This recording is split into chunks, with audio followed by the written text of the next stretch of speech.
Hello and welcome to Raising Anchor, your podcast and source for all things Rhode Island FC. I'm your host, Matt Entrican, and joining me for a very special edition of the podcast is none other than RIFC striker JJ Williams. JJ, welcome to the pod. Thank you. Thanks for having me. Now, we love having players, especially someone of your caliber, on this show. Not to diminish from any of your teammates, but you definitely are someone, especially right now, that we are so excited to talk to and get to learn a little bit more about you and your soccer journey. All righty. Sounds good. Can't wait. So, earlier in the season, you'd shared a story through the Rhode Island FC media team that you didn't even know what a soccer ball was until you were maybe 10 or 11 years old, and you just kind of fell into the game. I'm kind of curious, after you did learn and you had that incredible moment, what made you want to pursue soccer more than all of the other sports you were playing as a kid? Um, for me, football was always. I love playing. I love football in general. But my mom said I couldn't play until I got to a certain age, and I started playing soccer, and that kind of took over. So that was kind of out the window because I never got into it organized. Um, and then basketball was really my first love. I mean, I spent so much time. My dad was a basketball player. My brothers played, and it was something I just really enjoyed. But there was, I think there was a little something about it being so new for me because I've played basketball my whole life, and then um, the new sport, the curiosity behind it, and then just the continuing to develop and get a little bit better. In my first game, I scored 2 goals, so that also helps a lot, right? But um, yeah, I think that it was something new, different atmosphere for me, and then I just really enjoyed it, and it just kind of took over, like you said. Obviously, you're a beast of a player, a very big player at 6'4". Were you always at like the top side of your height and physicality growing up as a kid? Because, like you said, being a basketball player, like that's the kind of standard, right? Did that height always work to your advantage as you were coming up in the sport? Yeah, definitely, definitely. I was joking with somebody the other day. Guys were making fun of me about something I was wearing. So I just looked like the redneck that I am, because I'm from down south, and I ended up coming in with a pair of jeans that I had ripped up and everything, and they're just what I wear out when I'm in the woods or whatever. And I was joking around because these were like the first pair of jeans that I had gotten when I was 12, 13, 14 years old, and I was still wearing them just the other day. And the guys were like, "What are you wearing?" And I was like, funny enough, I don't spend money on clothes. That's what happens when you typically have a family, is that the money's redistributed in other places. But for me, I was still wearing those pants, and so yeah, it just kind of shows you. I've always been pretty big, especially being around the same size since I was, and getting into high school. It's just being on the bigger side of things for sure. You've had some incredible match fits on game days this season. I know you're a dad. You got the family now. How much money do you get to put into the fit budget when it comes to getting threads for game days? Oh, not much at all. All of the everything that you've seen, that was all my wife's doing. Things that she's bought for me, she's thrifted for me or whatever. Uh, Fond, Isaac has has made his own clothing thing, so that's helped out a little bit. But for me, I don't spend too much into it. It's either golf clubs or fishing lures or something like that. Clothes, don't really matter. So.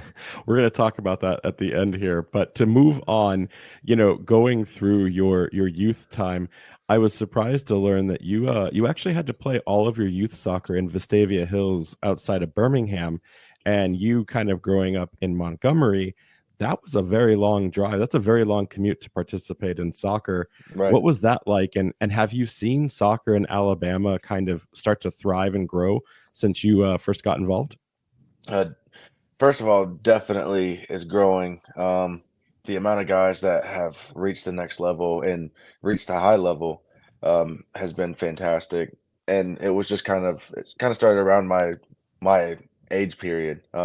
Couple guys older, younger than me, kind of showed the way a little bit, and now it's just something that's a little bit more normal. So that's definitely growing. The sports continue to grow in the states in general, but especially down south, I think it's starting to be more of a staple for people. And then For me, yeah, it was definitely a long commute.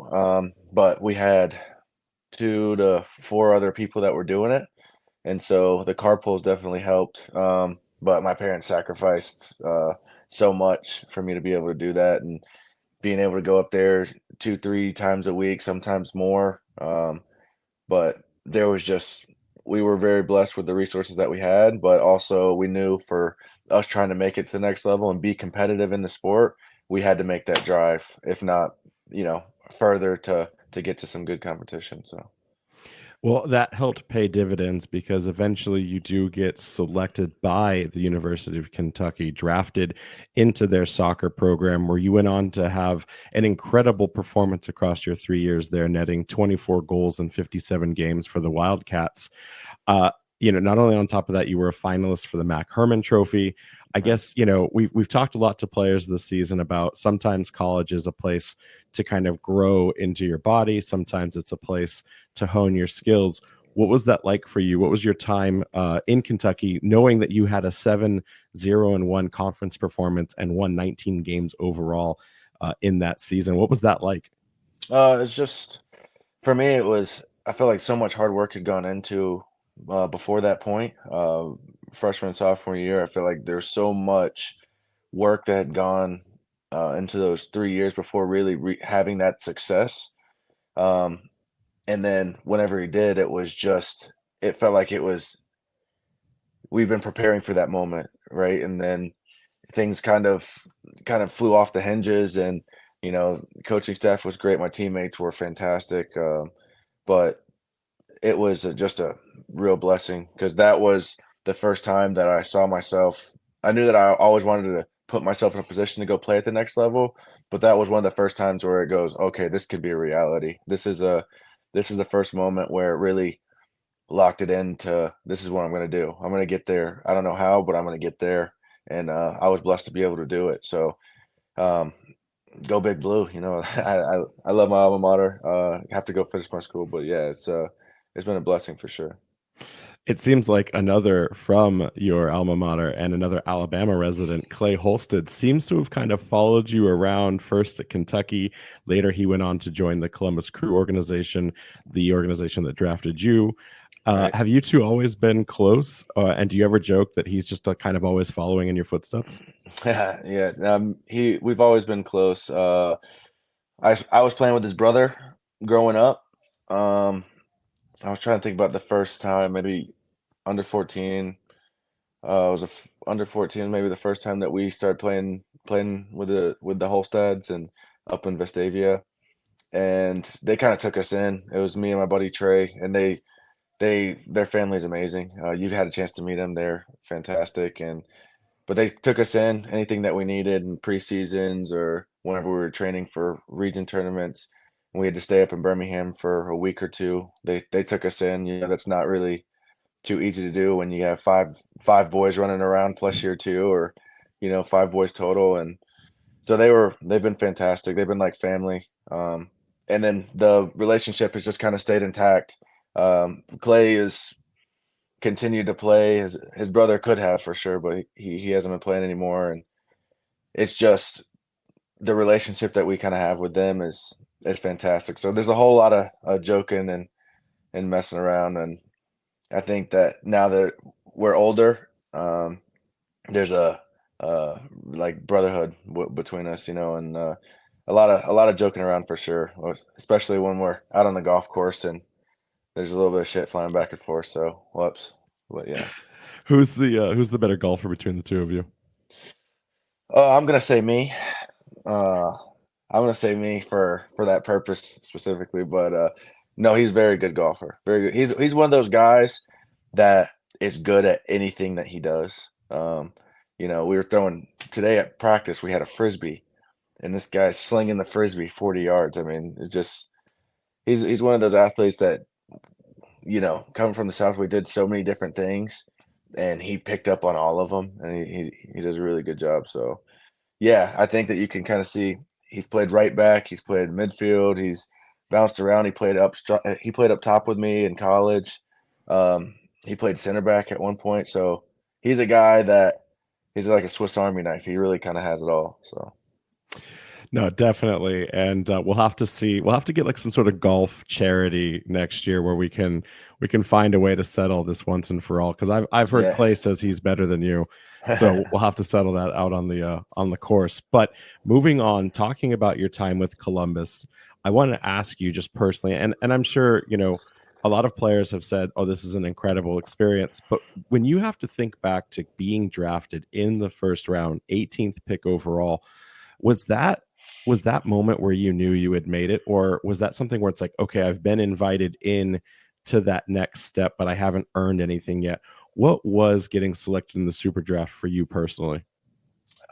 I think the moment whenever I got drafted, it was first of all an unbelievable moment because going from Mac Herman to that, and it was my family was there, and I'm a big military family, so my brothers are all spread out, sisters spread out, and but to have everybody in one place and kind of go from event to event with me was really special.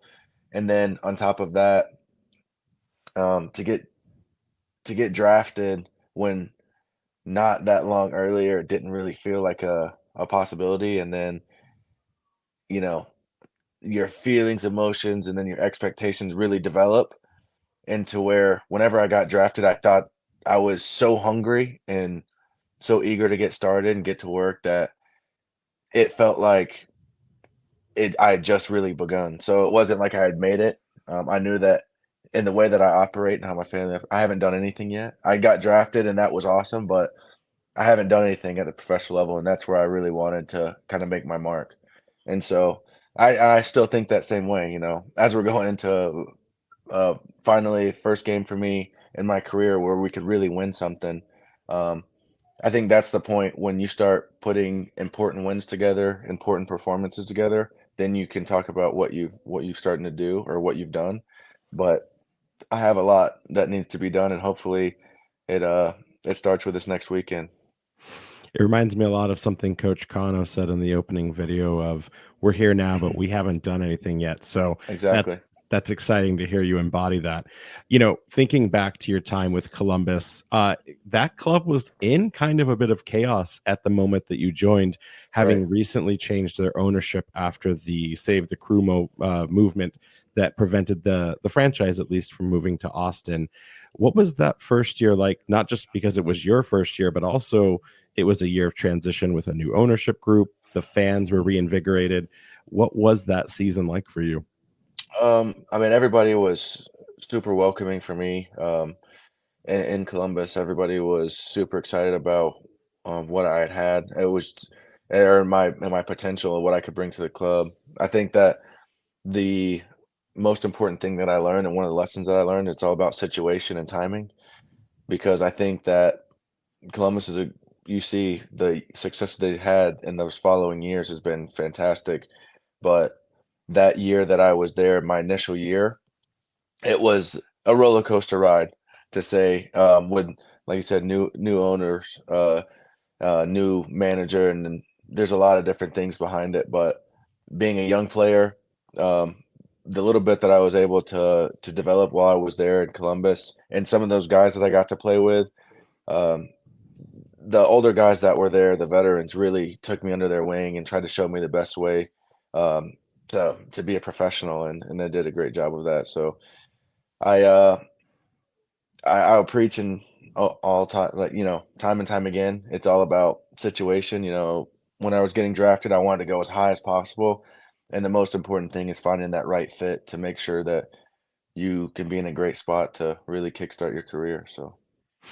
Any significance behind choosing the number 33? Obviously, you're not getting one of the 1 through 11 in your signing with the club. Any reason behind that particular number when you joined?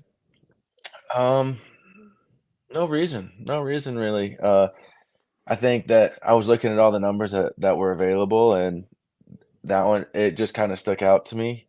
It was something new. There was my there was 26 was available, I believe, and that was um my number from my freshman season at Kentucky. And I want to try something new. I'm a guy that is constantly thinking that way. Why not try it? You see 'em over my career so far, I've been 7, 9, 11, you know.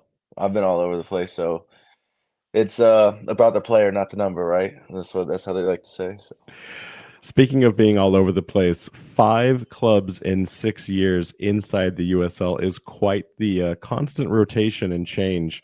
Has constantly having to reset been a blessing or a curse as a striker trying to integrate into the team style, trying to like get your family moved from place to place? How has that been? And when you look back at this journey? It's not for the weak, for sure. We could say that, um, especially when that that constant moving, just how it is, right? It's coming from MLS, coming down, and you're not making as much money as you were, and situations different, resources provided are a lot less, especially going to some teams that it's their first year, second year, or you know, really kind of get themselves on the map. And on top of another stat that should be in there is how many head coaches I've had, because that plays into it just as much, right? Because it's one thing to move around so much, but when you get to a place and then the head coach that brought you in gets sacked, halfway through the season, maybe not even halfway, and then you have a whole nother guy come in with different intentions of how to play or different idea of how to play, maybe just looking towards the next year or whatever. It's not for the weak, and the thing that's kind of helped me is just making sure that I continue to have that faith and continue to provide for me, and having strength in my faith, and also my ability. I've been blessed with ability, the talent, and just making sure that mentally I stay locked in and my confidence stays high. Like even coming back from injury this year, I I knew what I was capable of and what I could do, and so making sure my confidence doesn't drop.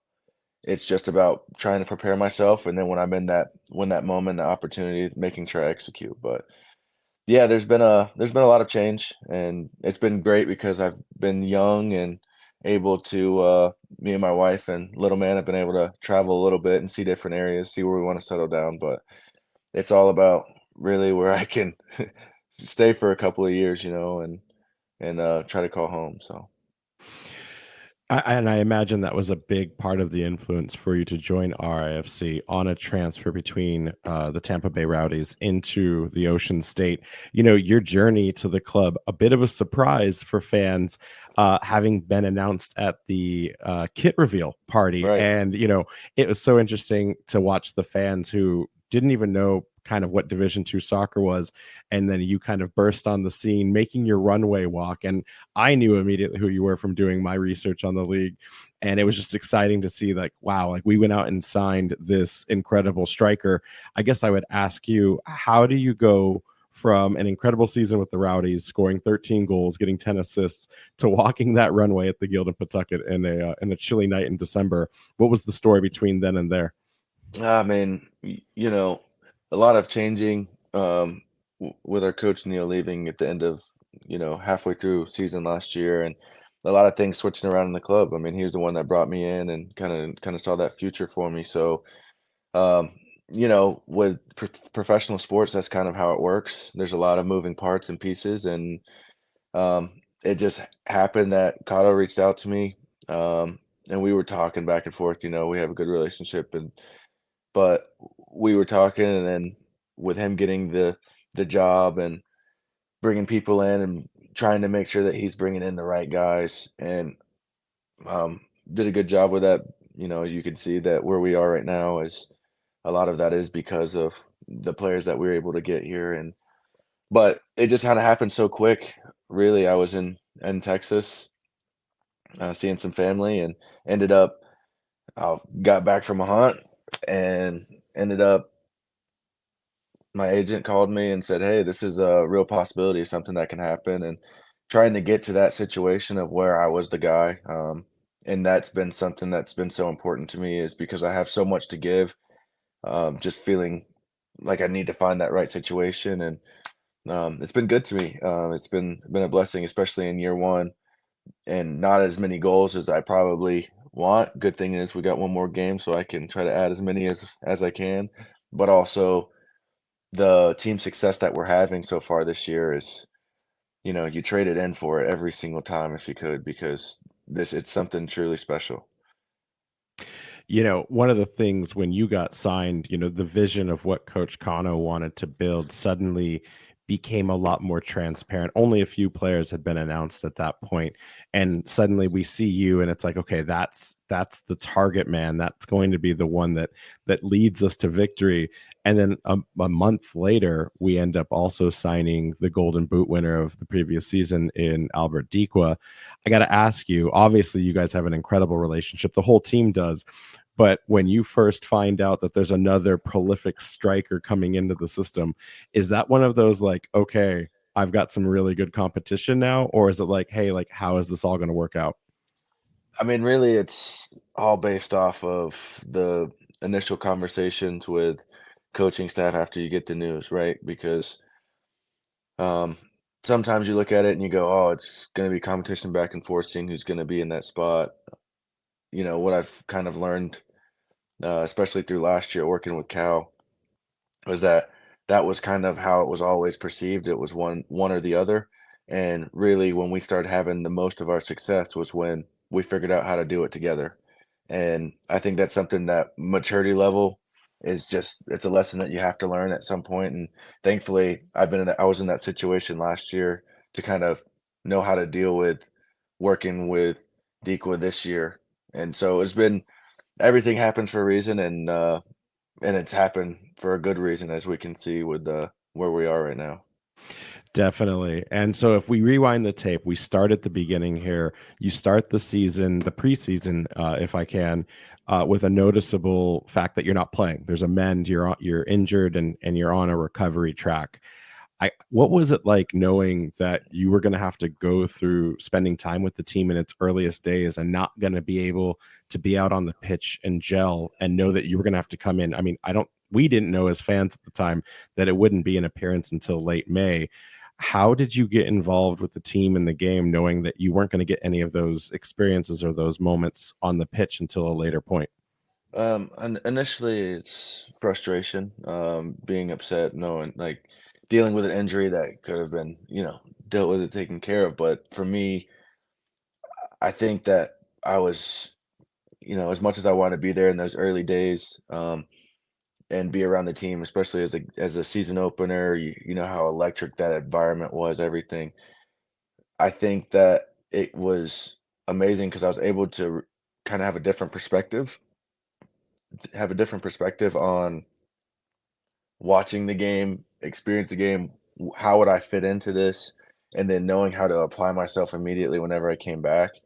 And it was just it. I feel like I was able to see it kind of slow down a little bit. And just watching so much football at the time, just trying to make sure that I was learning as much as I possibly could, especially from a different perspective. Because when you're plugged into it, sometimes things can feel like they're going a million miles an hour. And being able to sit back and see it from a different perspective, and it was really, I think it was good.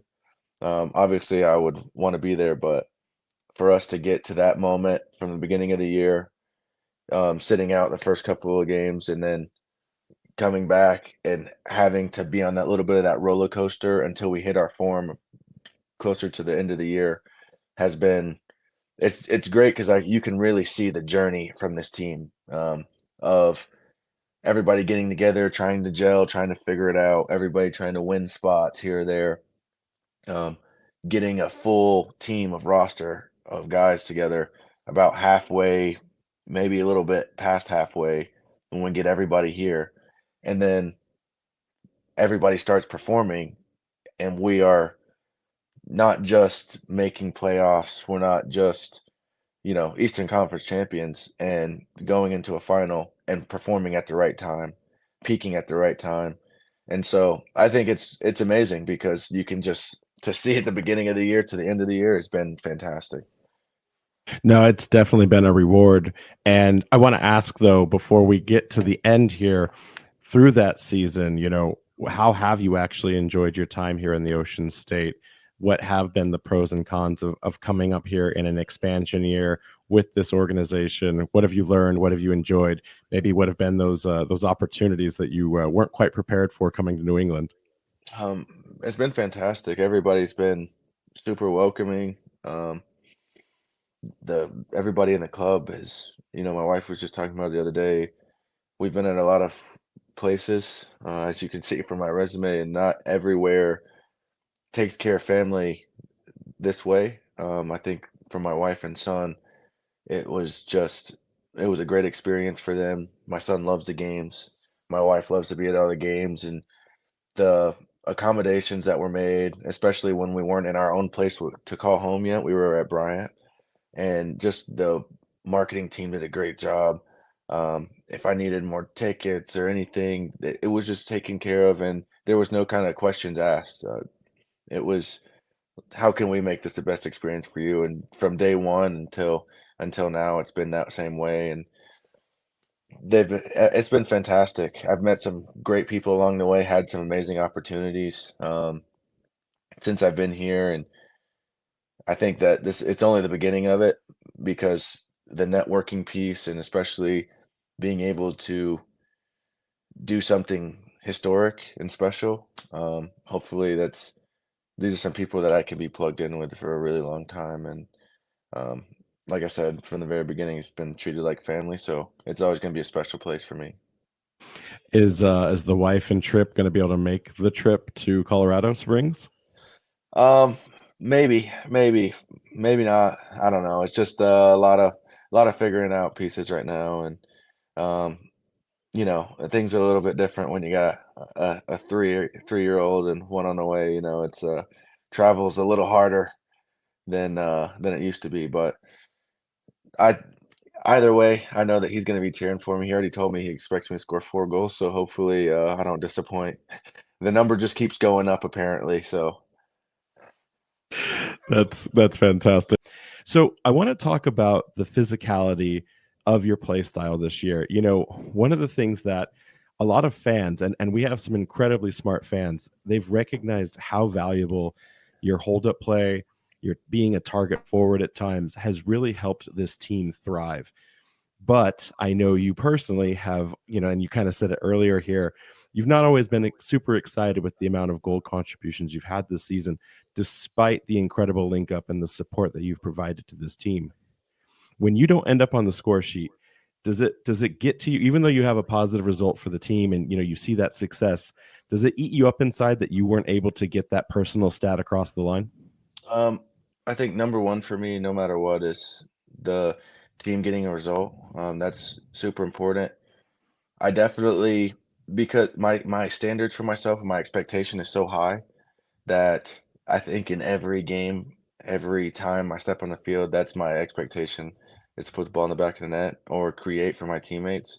Um, and so I always love to see it. I want to see it every single time I step onto the field. And that's just something for myself. It's not from anybody else or expectation, because, like you said, the way that I play, there's a lot of other things that I bring to the game, and I think talking to Kano, talking to coaching staff, and last year was really the first year I've understood that you can bring a lot to the game, and it's not just about goals and assists. If you're bringing 10 other attributes to the game, then I promise you that's going to probably be more valuable than somebody who their only attribute is goal scoring. And so it's something I just had to embody, and having the ability to do a lot of different things and move out to different positions. So as long as the team's continuing getting results, I mean, that's really what matters to me. Coaches argued at length all season that you do not get your fair share of calls due to your size and your physicality. How do Right. you adjust? How do you work through that as a player going up often against smaller defenders or midfielders, that try to manipulate the situation in their favor? What have you done to adjust your play? Or is it just that you're not going to change who you are and you're going to be that physical dominating force on the pitch? Unfortunately, that's the game that we play, right? Where majority of the time nobody could be getting touched, and they'll be rolling around for about 30 seconds, and you're wondering what happened. So um, it's one of those things that whenever you play so physical and people don't realize how physical the game can be, especially playing as a hold up player. A lot of times early in the year, especially, the ball would be hung up, and it's like how many times it's like pinball. How many people can I make contact with before I can bring this ball down?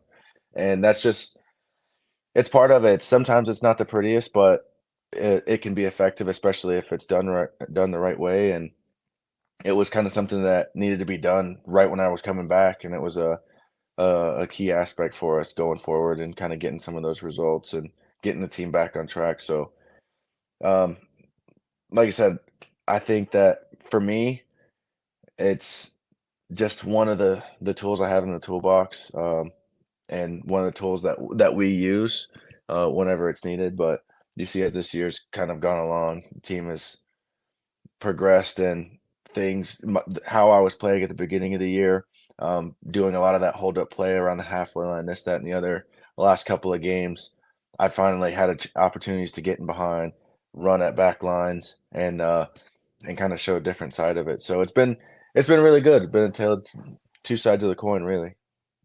Does coach ever have to tell you to, maybe fall down on your sword every once in a while to get things to go your way? Yeah, you could kind of see how it's been the last couple of games, and that we don't really get a lot of those, especially when you're on the road. It's just the nature of the game, how it is. Um, but going down, it's just not something that I do a whole lot, unless I slip. But looking for it and diving, and for me, it's just I think growing up and playing football and basketball and this stuff, and diving not being a big part of it, especially because I had 2 older brothers, and, you know, being the youngest, so you get worn in pretty quick. And so the moment for me, I feel like where I could really instill myself, especially on defenders, because they don't wanna do it. Defenders are really aggressive, and they wanna be really physical, and not very many times is there a striker that can match their energy. And a lot of times that's what I try to do, is make sure I'm the one that sets the tone and the standard for how the game's gonna go. So, um, it's hard because a lot of times I'll get called for a foul or something that just happened a second ago, and I won't get that call.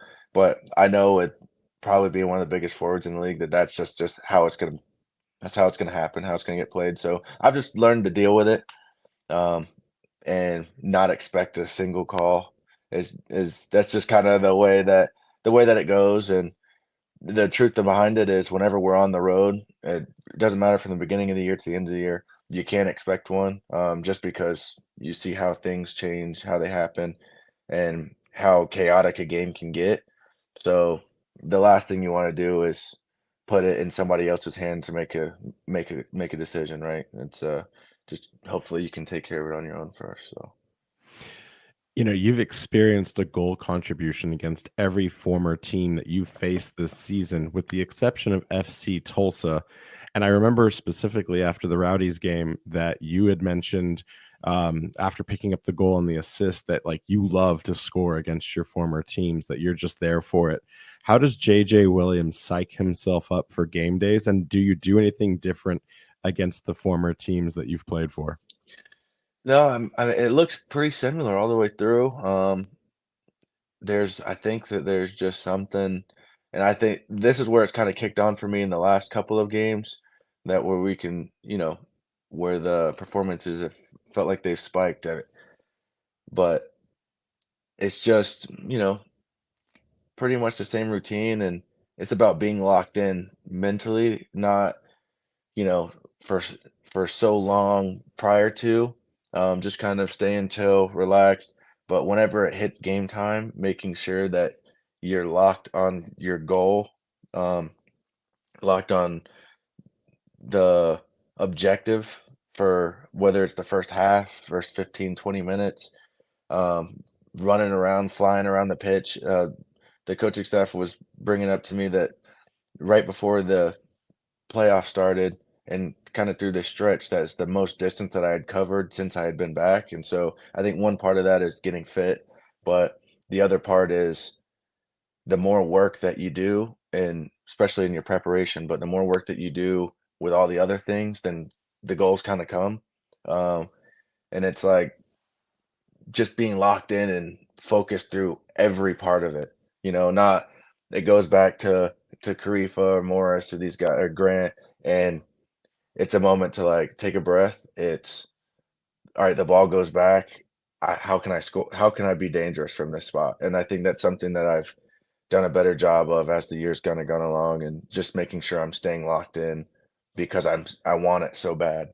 Especially every game that you win now, you want it even more. You want it even more. It didn't feel real, didn't feel like a possibility, and then you get there and it's just within your reach. So just got to make sure, take it. You've now scored 11 goals with Rhode Island FC. You're now at 50 goals across all USL competitions. If you had to name one or two across all of the teams that you've played for, what have been some of your standout goals that kind of just always sit at the top of your mind? Um, One of the probably the most special one of them was my first playoff goal that I ever scored. It was with Birmingham actually, and it was a team that we were pieced together, and we had a number of guys on loan, and it was a first year club with Birmingham, and we had so many guys that ended up retired after that season. It was just we were trying to win any game that we could. We finally made it into the play-in game, and it was a back and forth game with North Carolina, and then I got the ball. Harivo actually passed me the ball wide, and then I had a cut, and I shot, and it was a great goal, but it was just one of those first really meaningful goals that just you go, wow, like not just winning a game, but winning a playoff game and kind of putting yourself in history early on it was fantastic. Um, and yeah, I mean, there's a number of goals that really stand out. I love when I do them in twos, when I score in twos and threes. That really makes me feel good. But no, there's every goal is special. Every goal has a little bit of that special meaning for me, and hopefully that number is doubled and tripled before we know it. It's fascinating because when you look back at these last four games, you're now on a whole nother level, having scored in back-to-back hat tricks, now scoring 5 goals in the playoffs. You're only 2 behind the record in the league, and I know that if you had not been subbed off in that Louisville game, was there a chance that you may have been selected for that PK? Could we have Hmm. seen 3 hat tricks in a row? Definitely, definitely, and that's one of those things where I was sitting there going, "Man, my calves are cramping so much," and I went over to the side, and they were like, "Yeah, you'll see it out," and I was like, "Yeah, no problem," and I was like, "Let's go. We gotta make it 10 more minutes, no problems. I got this in the tank," and then I ended up getting the sub off, and I was like, "You know what? No worries. The guys are gonna see it out." And then there's that PK, and I'm like, man, oh man, like I would have loved to be in for that opportunity, but I think that was a very important moment as well, um, for you know Dikwa to get back on the board, especially being out for a couple of games. He's somebody that we were going to need rolling through playoffs, with providing us with big minutes, especially last game. You see how what a great performance he had. And just really providing us with that depth, and he was Golden Boot for a reason. So I think for him getting back onto the score sheet was very very big for our team, and spread the wealth a little bit, because I think we're gonna need everybody to get it over the hump this weekend. For a striker, there are times where you can be streaky, and can be times where you just run in long, consistent stretches of form. Is that something that's just clicked for you over these last, 7 games, or has there been some adjustment to your game, something that you and the team have figured out that's just really kind of let you go flying here in this recent form of games?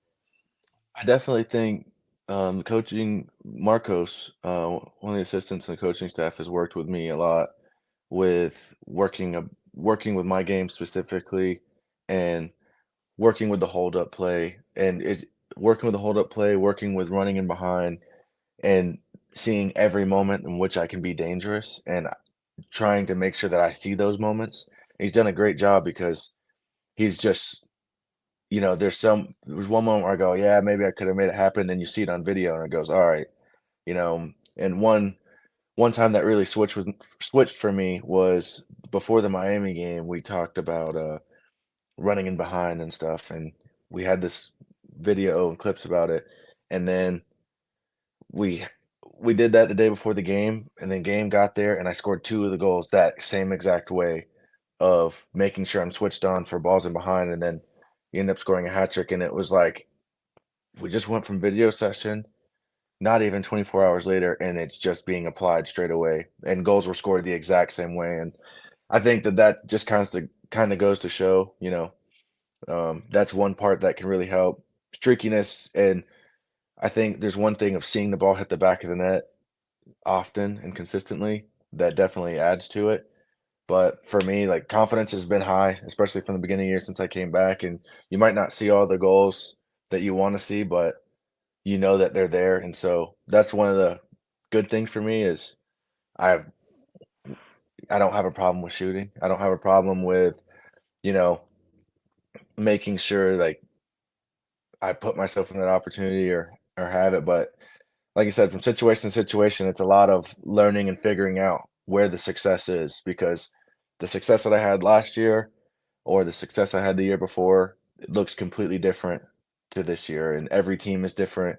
Where teams do well of getting their strikers in good positions and how the strikers are going to score goals team to team are very different. So I think that's just the biggest part of it is trying to figure out where my success was going to come. In the last couple of games, it's really been there for me.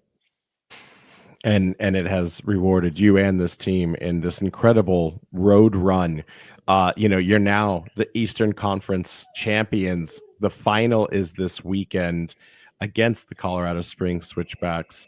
I want to ask, what does the hardware mean to you and the team for the conference champion part? Or is it like, hey, thanks, we'll take it, we'll add it to the trophy cabinet, but we've got the biggest test of our lives coming up this weekend? That's it. That's it right there. And I think they've said it so many times on USL, and they're talking about, oh, Rhode Island's playing with house money, like, essentially a lot of it is, we weren't supposed to be here. A lot of people kind of wrote us off from early on. And I think that for us, it was a game by game thing that we just said, you know what, let's go into, you know, let's go into Indy and have a good performance. The last time we were there didn't go the way we wanted, but let's just go in there and have a good performance, and then we find ourselves in an unbelievable position, right? And then we end up moving on, and then our confidence, not just as individual confidence, our team confidence grew a ton. And then we're going into a game where we had our best performance of the season at Louisville, where we won 5-2. And so then it's like we have another great performance. And so then this last weekend, I think that it was one of those where we're going into the game, we're feeling like we're going to win, like where we felt that way throughout the season, but there's a difference to it when you do it in big moments and big games and you do it consistently and your performances are looking better and better. There's one thing of getting results when, sometimes you might sit back, you might have to defend 20 shots and then you catch them on a counter. There's another thing when your back line is playing lights out, your midfield is covering ground and linking play, and you're creating chances, and then you end up getting results. So, um, yeah, I mean, it's one of those things where we are very happy and blessed, and everybody's super excited that we had won. But now that we're there, we want this next one more than anything. You know, we want it more than anything. How do you prepare? You want to remain fearless, but you also want to be respectful to this team. Colorado is one of the few teams that we lost to this season. Obviously, both these clubs completely different. You've now won all these games on the road against seeded positions that were higher than the club. Does that help you in this, or does that hurt you going into this game against Colorado? And how do you guys get ready for all of this to take the trophy? I think the best thing that I can say is that it helps us seeing the road that we've been on so far, um, to get to this point because we've done it all on the road. We've done it against people that were seated higher than us. None of that stuff matters, um, other than the fact that we see that we can do it, right? The other thing is that nothing in this entire season matters other than the preparation this week and getting there this weekend and taking care of business. So they could have played us and beat us earlier in the year, but I can guarantee you that we are a lot better team than what we were at that point. Um, you know, and we didn't even have probably half of the guys that have been starting for us for this last little bit. So um, our team looks a lot different. We have, like I said, we talked about it, the journey of that this team has been on, and we are in miles ahead of where we were at that point. So I think it's going to be a good matchup. I think that we we want it. We want it bad. So just making sure that our performance reflects that and leave everything out there. Results are results, but we know what we want, and we want there to be another trophy coming home with us on Sunday or Saturday night. You've played 3 games now on the road to get here, all in front of a growing traveling fan base. How important have these fans been to the team, both in the regular season, but more specifically right now during these playoffs as you've made this historic run? Been fantastic, really. Early in the season when we were getting those ties, there's a moment that sticks out to me before we played Hartford. We were getting those ties, and we win a game or two, maybe drop a game, and the support section was still so full, energy through the rain, the cold. And then after one of the games, it was, "We love you guys, keep going. We're gonna have you guys back all season, no matter what." And I think that was kind of the moment that showed, and it wasn't like that was said at a packed stadium, and then the next game there was nobody. There's been consistent love and support for us from the very beginning, when things weren't looking so bright, and so continuing for that support to grow and build, and our fan base is building, but not just at home. Now we're traveling and we're on the road, and you can see when we score in Louisville, we scored in Indy, we score in uh, Charleston, we have a whole section of people sitting there cheering, jumping up and down, going crazy, and taking in this history with us and being there because when you're in the hostility of an away stadium, you got nobody other than your teammates and that little section of people that are rooting for you.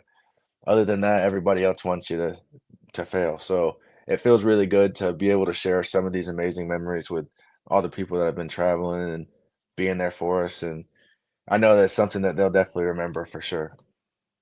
Well, I hope I get to watch you in person lift the trophy one last time here in this year.